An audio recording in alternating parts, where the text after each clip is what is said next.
When day came, the assembly of the elders of the people gathered together, both chief priests and scribes.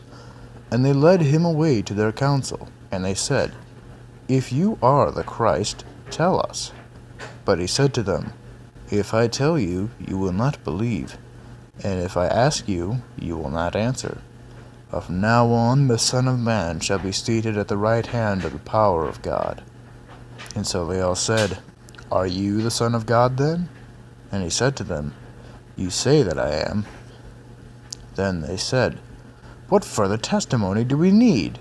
We have heard it ourselves from his own lips."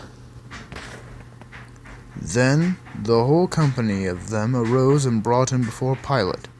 And they began to accuse him, saying, "We found this man misleading our nation, and forbidding us to give tribute to Caesar, and saying that he himself is Christ, a king." And Pilate asked him, "Are you the king of the Jews?" And he answered him, "You have said so." Then Pilate said to the chief priests and the crowds, "I find no guilt in this man." But they were urgent, saying, "He stirs up the people, teaching throughout all Judea, from Galilee even to this place." When Pilate heard this, he asked whether the man was a Galilean.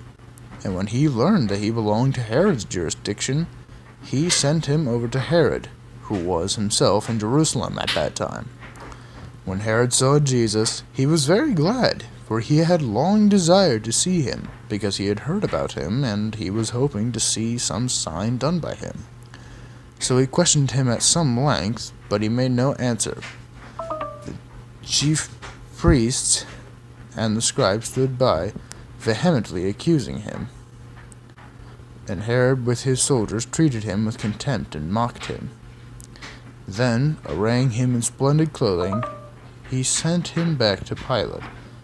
And Herod and Pilate became friends with each other that very day, for before this they had been at enmity with each other. Pilate then called together the chief priests and the rulers of the people, and said to them, "You brought me this man as one who was misleading the people. And after examining him before you, behold, I did not find this man guilty of any of your charges against him. Neither did Herod, for he sent him back to us. Look, nothing deserving death has been done by him. I will therefore punish and release him."